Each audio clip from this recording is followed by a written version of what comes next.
유대인들의 탈무드에 보면 이런 말이 있습니다. 아내가 없는 사람은 온전한 사람이 아니다. 뭐 느끼는 바가 없으십니까? 근데 참으로 희한한 것은, 이상한 것은 남편이 없는 사람은 온전한 사람이 아니다라는 말은 없습니다. 얼뜻 들으면 이것은 가정의 중요성 혹은 결혼의 중요성을 이야기하는 것처럼 보이지만 실은 이 말은 이런 뜻이에요.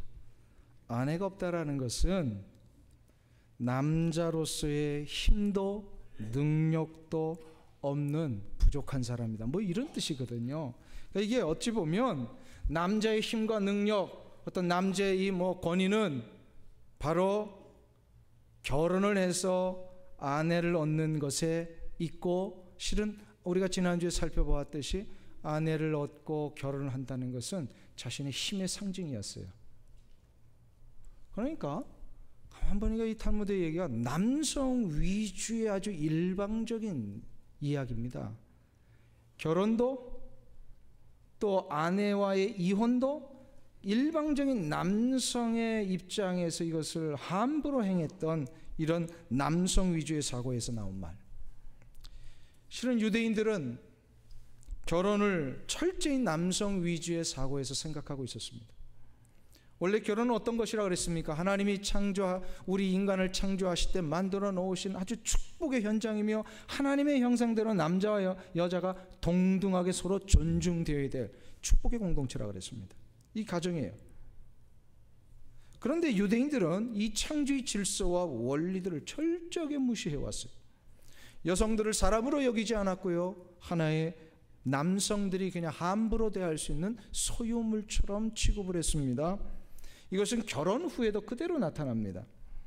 남편이 보기에 아내가 그냥 무슨 특별한 죄를 저지른 것도 아닌데 그냥 보기에 마음에 들지 않는다, 이런 경우에는요 그냥 물건처럼 함부로 내어버리고 쫓아내버렸어요.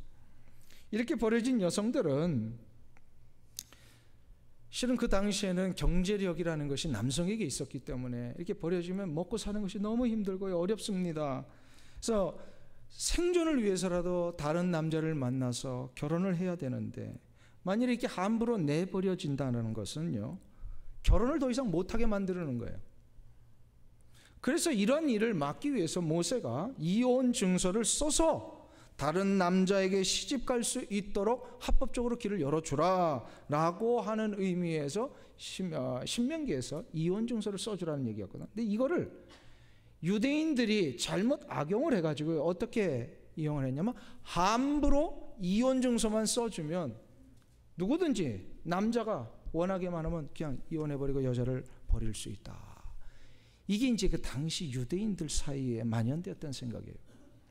예수님께서도 이것을 아주 신랄하게 잘못됐다고 책망을 하셨잖아요. 남성 위주의 이 결혼 풍습 얼마나 악한 것인지, 그래서 이 문제를 해결하는 방법이 무엇인지, 그걸 우리가 지난주에 마태복음 9장 1절에서부터 9절까지를 살펴본 겁니다. 이게 이제 예수님이 이혼의 문제와 결혼의 문제를 어떻게 해결할 것인가, 이제 이렇게 얘기를 하셨어요. 혹시 이 이야기를 지난주에 못 오셔서 못 들으신 분이 계시다면 나가시다가 CD를 꼭 가셔서 결혼과 이혼의 문제를 우리 주님이 무엇으로 해결을 하셨는가, 어떻게 원하셨는가 꼭 이렇게 정리를 좀 해주셨으면 좋겠어요. 예수님께서 이제 9장 1절부터 9절까지의 이 말씀을 통하여 그렇게 하면 안 된다, 결론적으로 남성이 이제 함부로 여인들을 버리는 이런 일을 해서는 안 된다라고 말씀하시면서 이 문제를 해결하는 것은 다시 무엇으로 돌아오라고 그러는 거예요? 결혼의 축복의 원리로 돌아오라.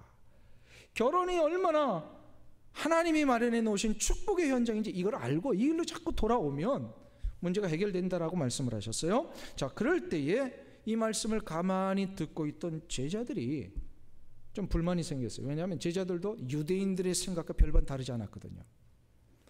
그래서 불만 섞인 어투로 오늘 본문에 보니까 10절에서 이렇게 얘기를 합니다. 10절을 보세요. 마태복음 19장 10절 말씀 같이 한 목소리 읽습니다. 제자들이 가로되 만일 사람이 아내에게 이같이 할진대 장가들지 않는 것이 좋사옵나이다. 자, 보세요. 제자들의 이 말은 무슨 뜻입니까?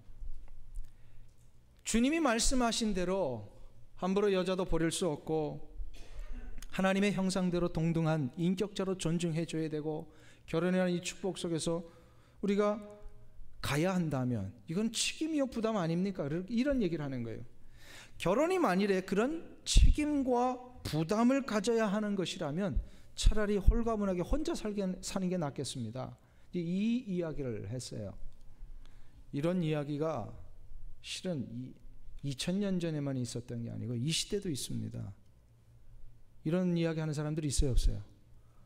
그 결혼 거 부담스러우니까 안 하겠다는 사람들이 요즘 한국에 많이 나타나고 있어요. 제가 지난주에 한국신문을 좀 봤는데요. 거기 보니까 통계청에서 통계가 나왔어요.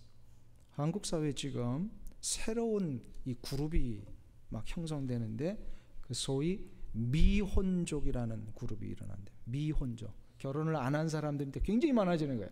30대, 40대까지를 대상으로 설문조사를 해봤어요. 했는데 불과 몇 년 전하고 지금하고 너무 달라진 게 현재 2016년일 거예요. 2016년에 43% 이상이 결혼을 안 하겠다라고 이렇게 설문조사에 응답을 했어요. 그냥 혼자 살겠다라는 거예요. 이런 사람들이 이제 너무 많아지는 이유를 알아봤더니 결혼을 하게 될 경우에 오는 그 부담감이 있잖아요. 경제적인 부담감, 또 자녀를 또 양육해야 되는 이 부담감, 또 가사, 여자분들 가사 일 너무 많으니까 이 가사 일 해야 되는 이 부담감, 이게 너무 심해가지고, 그리고 뭐 집을 사는 것도 너무 힘들고 아예 그냥 혼자 살겠다고. 이게 43%예요. 제가 너무 깜짝 놀랐어요. 이건 무슨 생각이에요? 결혼을 자꾸 부담이라고 여기니까 그런 거예요. 조금 이기적인 생각 아니에요? 근데 주님께서는 지금 결혼이 부담이라고 얘기를 하시는 게 아니라 결혼이 가지고 있는 이 놀라운 축복이 더 크다라고 얘기를 하시는데 제자들은 아직도 여기에 지금 머물고 있어요.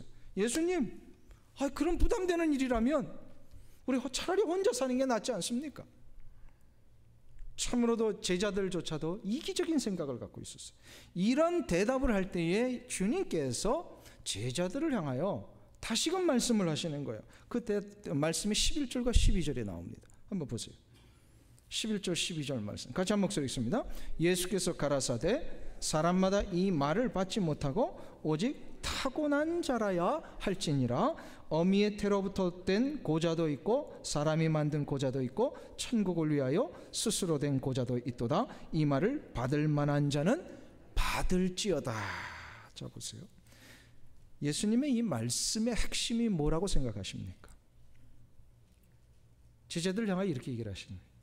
남자는 여자를 하나님의 형상대로 지음받은 존귀한 자로 여기고 배필로 받아들일 때마다 동등한 인격자로 여기며 살아야 된다는 이 말, 이 하나님의 원리, 제자들아 지금 이게 부담이 된다고? 그것 때문에 차라리 혼자 사는 게 낫겠다고? 너희들이 지금 이 말을 하느냐? 이게 조금 예수님이 책망하시는 말씀이거든요. 그러시면서 이러한 그 혼자 살겠다라고 하는 사람들을 향하여 뭘 얘기를 하시냐면 혼자 사는 것, 독신으로 사는 것은 그런 식으로 결정하는 게 아니다라는 거예요. 독신을 만일에 산다면 그 사람은 타고난 사람이어야만 된다라는 거예요. 타고난 사람이 무슨 뜻입니까? 하나님께서 그 사람으로 하여금 독신으로 살도록 허락하신 사람. 이것은 무슨 얘기냐면 12절에 이제 예수님이 그 설명을 하고 계시는 거예요. 여기서 고자 얘기를 하십니다. 이 고자라고 하는 것은 성기능을 할 수 없는 무슨 장애인을 이제 뜻하는 거잖아요. 그런데 보면 신체적으로 태어날 때부터 그렇게 할 수밖에 없는 자, 그렇게 살 수밖에 없는 자가 있고, 두 번째로 후에 정상적으로는 태어났지만 환경적인 요인 때문에, 뭐 우리 사극에도 보잖아요. 환관들, 내시들, 이런 사람들은 환경적인 요인 때문에 독신으로 살아야 되는 사람도 있다. 그러나 주님은 12절 마지막 부분에서 세 번째 경우를 얘기를 하십니다. 그게 바로 뭐냐면 천국을 위하여 스스로 고자 된 자도 있다. 이렇게 말씀하셔요. 주님의 대답의 핵심이 바로 뭐냐면 천국을 위하여입니다. 천국을 위하여. 여기서 천국을 위하여 고자 된다라고 하는 것은 신체적이거나 어떤 환경적인 이런 물리적인 요인이 아니라 영적이고도 또 이게 상징적인 이야기를 하고 계시는 거예요. 하나님의 나라, 천국이 하나님의 나라잖아요. 하나님의 나라를 위하여, 곧 아버지의 영광과 하나님 아버지의 영광과 하나님 나라의 확장을 위하여 혼자 살기를 결정하는 것, 그렇게 살도록 허락받은 사람이 그렇게 결정하는 것이 가장 복된 독신으로서의 삶이라는 거예요. 믿습니까? 인정이 잘 안 되세요? 독신으로 살려면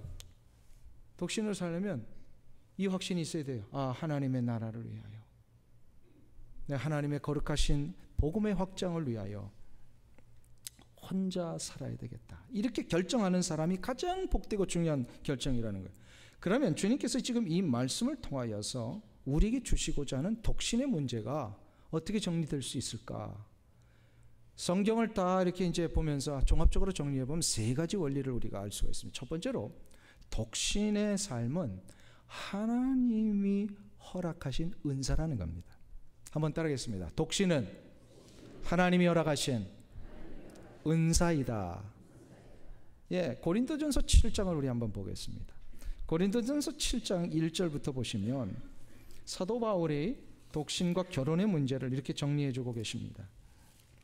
고린도전서 7장 1절에서 7절까지 말씀, 269페이지 신약성경에 있습니다.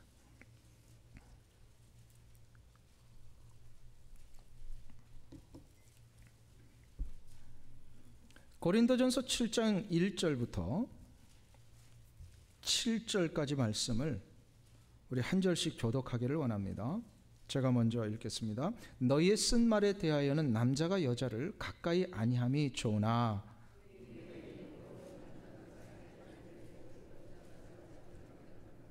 남편은 그 아내에게 대한 의무를 다하고 아내도 그 남편에게 그러할지라.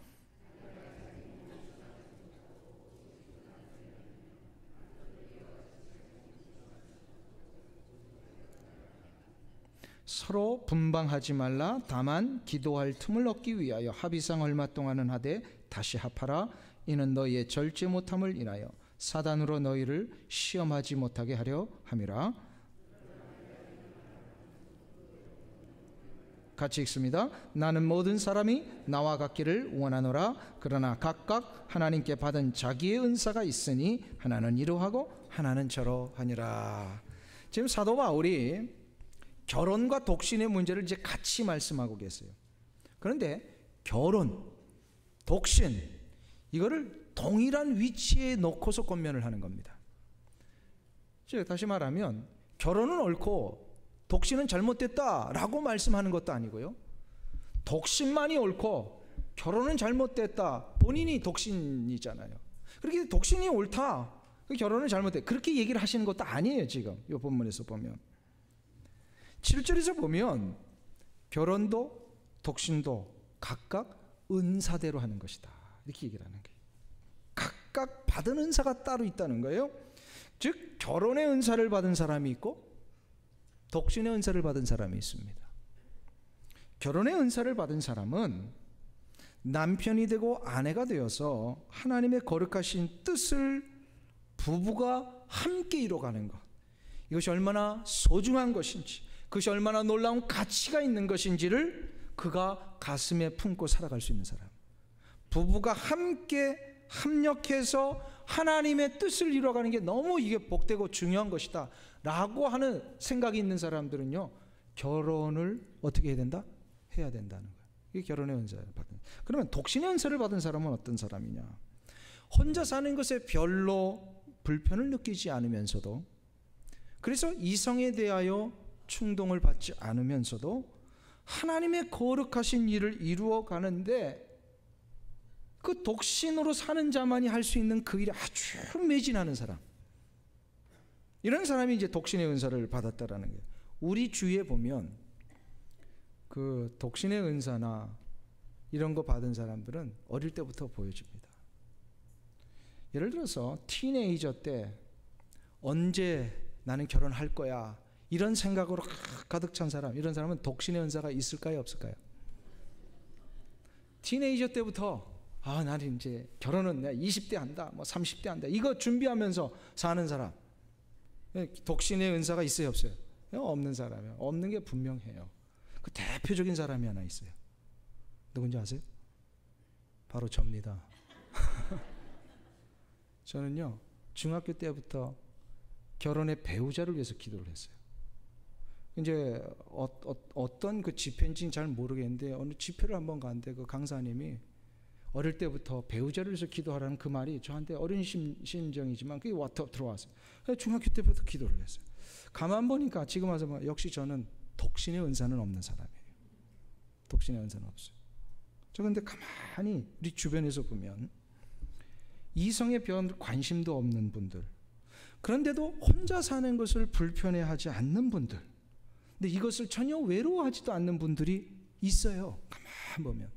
근데 성경에도 그런 분들이 있단 말이에요. 성경에도 보면. 성경에 보면 그 유명한 대표적인 예가 누구예요? 사도 바울. 또 세례 요한, 구약에 가면은 물론 하나님이 너 독신으로 살라 이렇게 얘기를 명령하셔서 살았지만 선지자 예레미야 같은 사람, 이 독신으로 살았잖아요. 독신으로. 이런 하나님의 일을 하는 사람뿐만 아니라 우리 주변에서도 뭐 이 시대에도 그런 분들이 좀 있어요. 우리 이 서구와 동양에서 지금도 큰 영향력을 행사하시는 유명한 목사님, 존 스타트 목사님 같은 분들. 또 뭐 우리 주변에서 선교사님들, 또 교회를 위해 평생을 헌신하시는 우리 그 전도사님들, 이런들 보세요. 그런 분들 보면은요, 독신으로 사시는 분들이 있어요. 근데 이런 분들이 그냥 내가 독신으로 살고 싶다라고 해서 독신의 삶을 한평생 사는 것은 아니더라는 거예요. 사도 바울에 의하면 독신은 성령님의 특별한 은사라는 겁니다.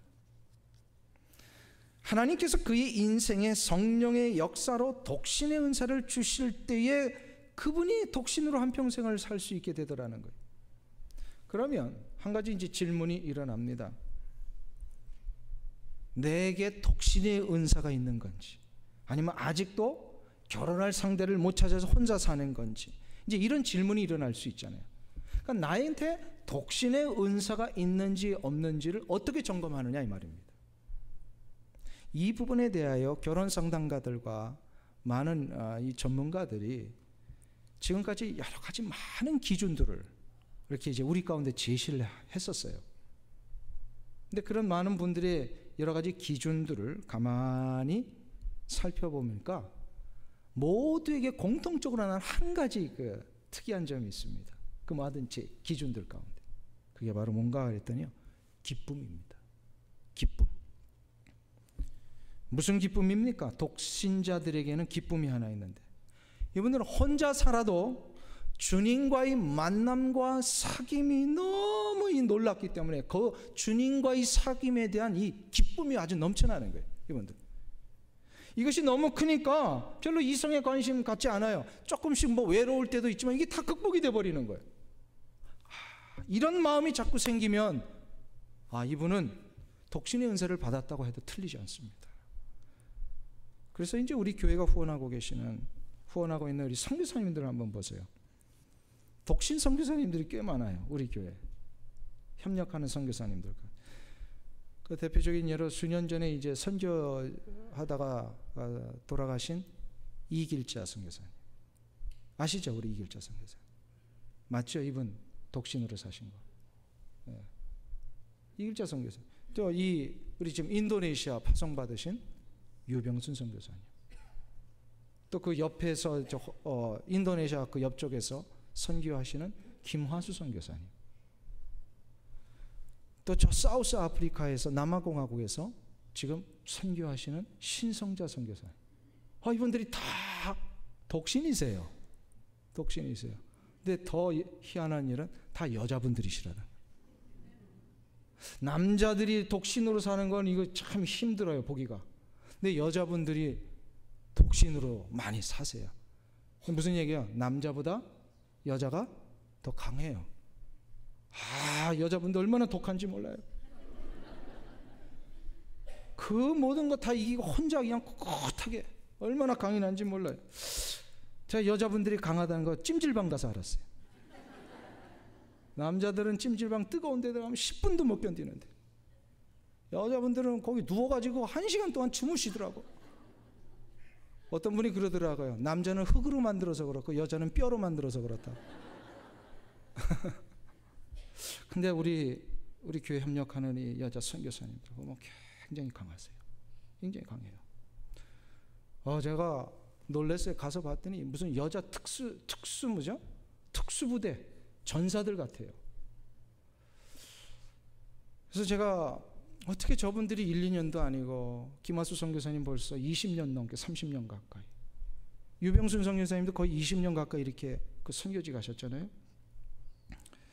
이분들이 어떻게 이걸 가능했을까 좀 궁금했어요. 그래서 선교지 가가지고 제가 한 분에게 좀 물어봤어요. 선교사님 외롭지 않으세요? 힘들지 않으세요? 그랬더니 선교사님 한 분이 그러세요. 가끔 외로울 때 있습니다. 그러더라고요.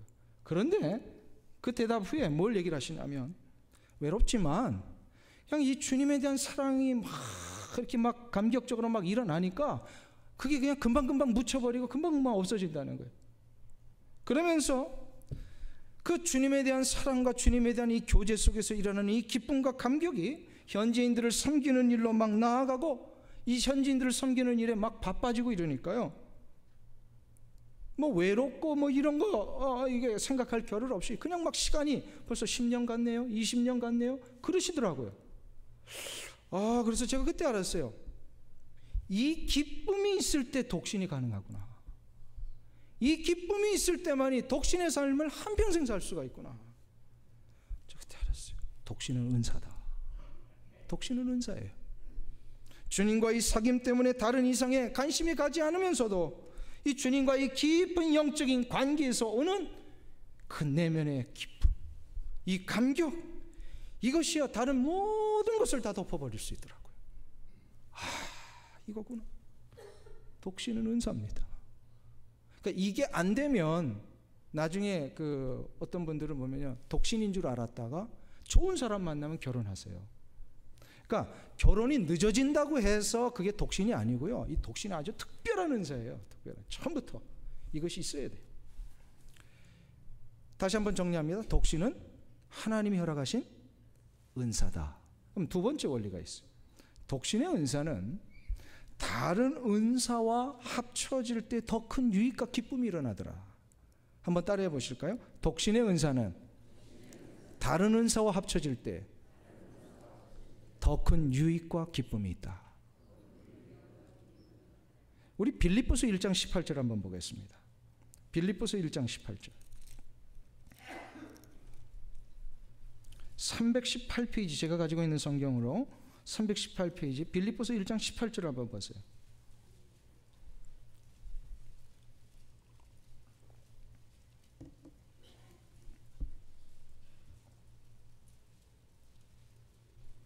신약성경 318페이지 빌립보서 1장 18절 우리 같이 한 목소리 읽겠습니다.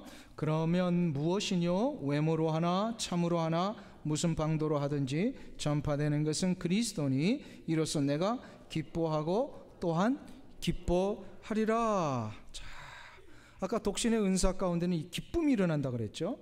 독신의 은사의 증거가 기쁨이라 했어요. 근데 지금 사도 바울이 기쁘다는 표현을요, 빌립보서 1장에서 처음부터 시작하면서 계속해서 하고 있습니다. 근데 지금 이 기쁘다는 고백이 어디서 하고 있는 고백이에요?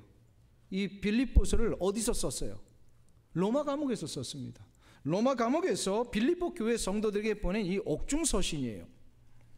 감옥에 갇혀 있는 이 상황 앞에 한번 생각해 보세요. 그 누구가 이렇게 감히 기쁘다고 고백할 수 있습니까?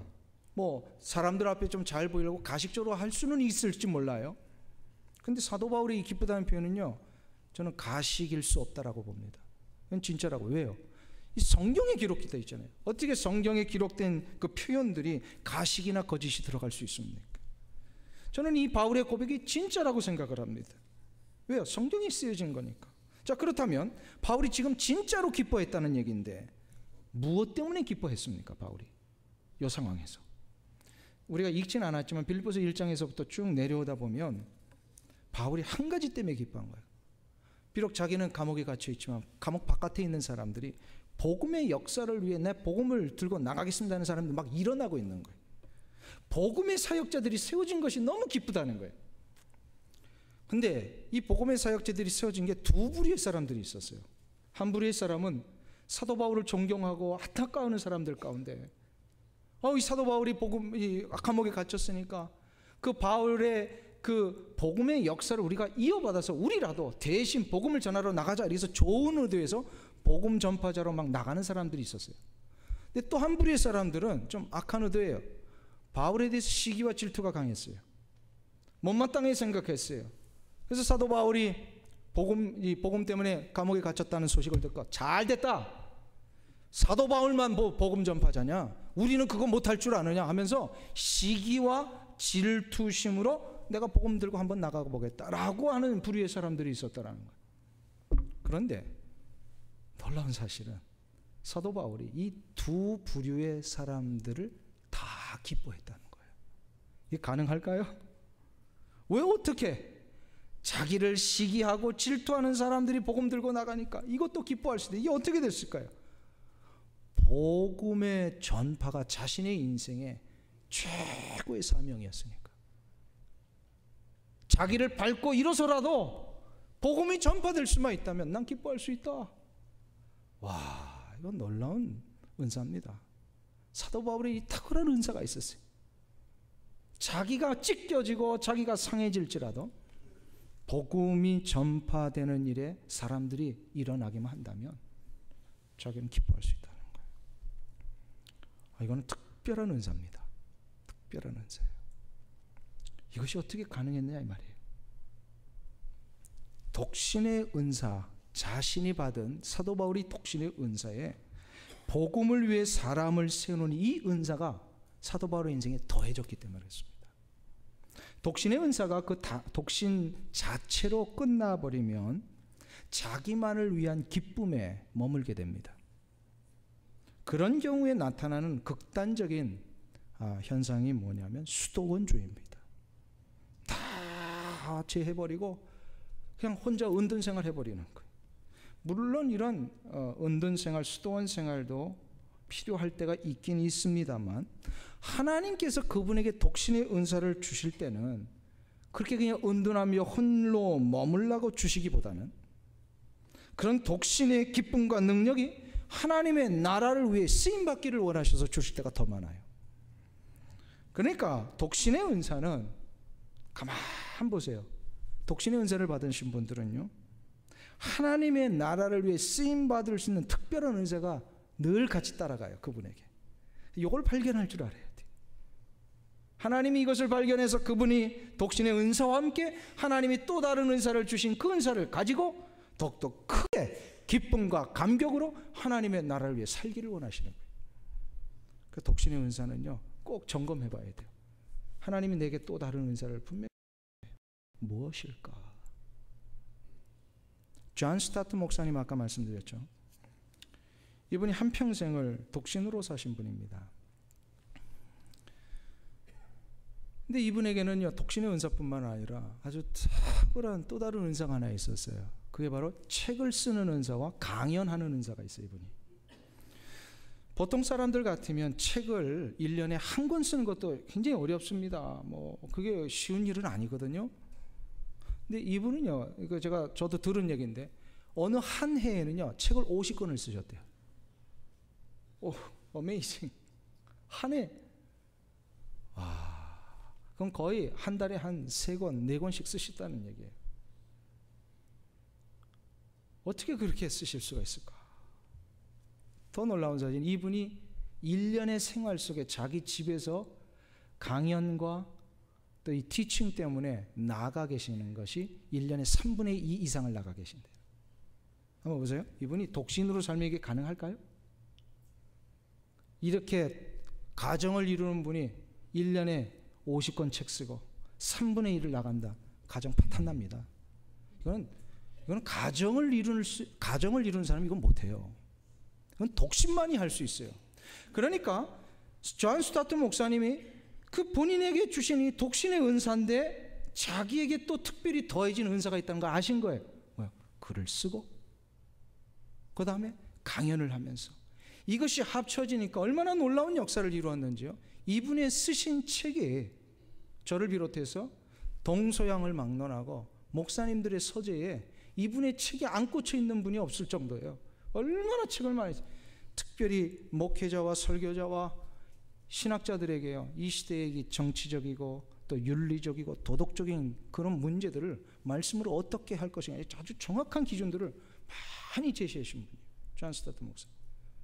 이분이 아니에요. 3분의 1을 세계를 돌아다니면서 이분이 강연을 하실 때요, 이분의 그 설교와 강연 때문에요, 방황하는 젊은이들이요 많이 돌아오셨어요. 많이 돌아오셨어요. 독신의 은사는 다른 은사와 합쳐질 때 더 큰 기쁨과 능력이 발휘되더라. 믿습니까? 그러니까 독신의 은사를 받으신 분들은요, 요 더해진 은사가 있는 거를 한번 찾으셔야 돼요. 대부분 다 있으세요. 그냥 독신으로 혼자 머물게 하시지 않는단 말이에요. 왜? 독신의 은사를 주신 이유가 있으니까. 결혼한 사람이 할 수 없는 또 다른 능력이, 또 다른 분야가 이 독신으로서만 할 수 있는 영역이 있으니까 하나님이 그걸 주신 거예요. 이걸 찾아야 돼요. 이것이 이제 두 번째 원리입니다. 독신의 은사는 또 다른 은사와 합쳐질 때 더 큰 기쁨과 능력이 있더라. 자, 마지막으로, 그러면 독신의 은사는 어떤 원리로 우리가 정리를 해야 될까요? 그것은 나의 선입견으로 누군가의 독신을 판단해서는 안 된다라는 겁니다. 한번 따라하겠습니다. 나의 선입견으로 누군가의 독신을 판단해서는 안 된다. 독신으로 산다는 것은 참으로 많은 능력과 장점이 있음에도 불구하고 또 많은 어려움이 있고요, 오해가 있습니다. 특별히 이 어려움이 독신으로 사시는 분들이 좀 있어요. 예를 들어 이런 거죠. 이 독신으로 사시는 분들이 험악한 지역에서는 가서 사는 게 굉장히 힘들고 무섭잖아요. 그 비근한 예로 이제 다음 주에 떠나는 니카라과 선교지의 그 김향자 선교사님, 이분이 나중에는 결혼을 하셨습니다만 최근까지도 혼자로 이렇게 사셨단 말이에요. 그러니까 그 이 위험한 이 선교지에서, 그 남미에서 이 니카라가 얼마나 그 험한 동네입니까? 혼자 사시니까 무서운 거예요, 밤에. 그래서 개를 5마리를 키우셨대요. 그냥 그 가보면요, 굉장히 부지가 넓어요. 벌판인데 이거 혼자 밤중에 계시는 게 힘든 거예요. 독신에게는 여러 가지 어려움이 있어요. 뭐 혼자 감당해야 될 경제적인 부담도 있을 것이고, 또 독신으로 살면 왜 사람들이 이렇게 좀 오해를 하는지 말이에요. 좀 가만히 좀 내버려두면 좋겠는데 오해를 해요. 제가 아는 목사님 중에 한 분이 목회를 하시다가 동부에서 목회를 하셨는데, 한 자매를 잘 이렇게 선도해서 전도해서 양육해가지고요, 하나님의 나라의 신실한 일꾼으로, 그것도 2세들을 이렇게 일으키는 일에 쓰임받게 하려고 아주 기도 많이 하고 이제 아주 정성을 들여서 훈련을 시키셨어요. 이 자매가 여기서 태어난 2세인데 MIT 대학을 나오고요, 하버드 의대를 들어갔어요. 아주 뭐 똑똑한 자매죠.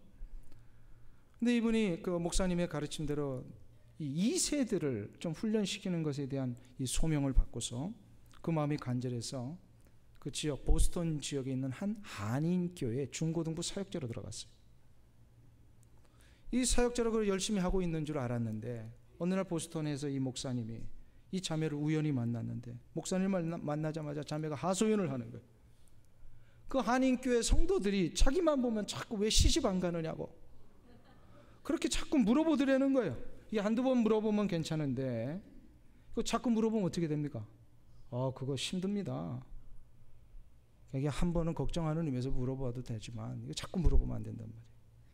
이 자매가 그런 그 한인교회 성도들이 이제 EM을 하지만 한인권에 있는 성도들이 자꾸 물어봐요. 너무 귀찮아가지고 힘들어서 그 한인교회를 떠나버렸어요. 그래서 미국 교회로 갔어요. 그래서 지금 자기가 그 목사님 만난 시점에 미국 교회를 다니고 있더라 그러는 거예요. 그리고 나서 1년 후에 이 목사님이 자매를 다시 만났는데, 미국 교회 다니다가 이 청년부에서 멋진 미국 청년을 만난 거예요. 그래가지고 아주 교제를 깊이 하고 있고 결혼까지도 생각하고 있다고. 이 이야기를 듣고서 목사님이 속이 상해가지고, 그 자매 좀 가만히 내버렸으면 한인 교회를 위해서 하고 2세대를 일으키는 훌륭한 사역자가 되는데 이거 뺏겨버린 거 아니에요. 속이 상해가지고요. 이 목사님도 하소연 하시면서 그 설교 때 그 얘기를 하시더라고요. 그때 그 한인교회 성도들이 하나님 섭리에 대한 이해를 가지고 이 자매를 바라보고 존중해 줬다라면 한인 2세대를 일으키는 아주 훌륭한 사역자 됐을 텐데. 그 아주 막 속상해 하시더라고요. 그 얘기를 들으면서 이 선입견 빨리 버려야 되겠다. 훌륭한 자매가 실력도 있고 신앙도 잘 갖추고 있는데 시집을 안 간다. 그러면 우리는 어떻게 생각해야 돼요? 어떻게 생각해야 돼요? 이분에게는 그 주님과의 교제가 너무 깊어서 이 기쁨으로 사시는구나. 그렇게 생각해야 돼요. 혹시 눈이 높은 거 아니야? 그렇게 자꾸 이렇게 선입견을 가지고 보면 안 된단 말이에요. 결혼은 하나님께서 주관하시는 일입니다. 믿습니까? 그러므로 미혼자들에게 너무 불편하게 하는 말 자꾸 물으면 안 돼요. 그분들의 혼자 살고 계시는 모습을 존중할 줄 알아야 됩니다. 독신의 은사가 있으면 있는 그대로 하나님께서는 그분의 삶을 통하여 영광을 받으실 겁니다. 믿습니까? 그리고 독신은요, 결혼과 함께 하나님께로 받은 특별한 선물임을 우리가 깨달아야 합니다. 독신도 하나님이 주신 선물이에요. 결혼도 하나님이 주신 선물인 것처럼. 그래서 사도 바울은 고린도전서 아까 읽었던 7장 7절에서 이런 얘기를 하는 거예요. 그러나 내가 이 말을 하면 허락이 아니요 명령이 아니라. 사도 바울의 의도 속에는 독신으로 살면 할 장점들이 있으니까요, 자기는 독신으로 살라 그랬어요. 성도들에게. 나는 모든 사람이 나와 같기를 원하노라. 이게 무슨 얘기예요? 독신처럼 살기를 원한다는 거예요. 그런데 이 말은 명령이 아니라는 거예요. 허락이에요. 왜냐하면 각각 하나님께 받은 자기 은사가 있으니 이 사람은 이러하고 저 사람은 저러하니라. 무슨 얘기입니까? 결혼의 은사를 가지고 결혼해서 살아야 될 사람이 있고, 독신의 은사를 받아서 독신으로 살아야 될 사람. 이거를 어떻게 하라는 거예요? 존중하고 인정하고 받아들이라. 결혼도 은사요, 독신도 은사입니다. 그 어떤 것에도 우리는 선입견을 가지고 우리의 생각의 기준을 다른 사람을 평가하는 잣대로 삼아서는 안 될 것입니다. 결혼도 옳고 독신도 옳습니다. 이것이 될 때에 결혼한 분들은 그 결혼을 통하여서 독신자가 할 수 없는 분야의 일에 거룩하신 하나님의 영광을 드러낼 수 있도록 살 것입니다. 또 독신으로 사시는 분들은 결혼한 자가 할 수 없는 영역의 일들을 하나님의 영광을 위해 용감하고 당당하게 사시며 나아가게 될 것입니다. 이 은혜가 이 자리에 앉아 계신 여러분들 모두에게 일어나시길 간절히 축원합니다. 아멘.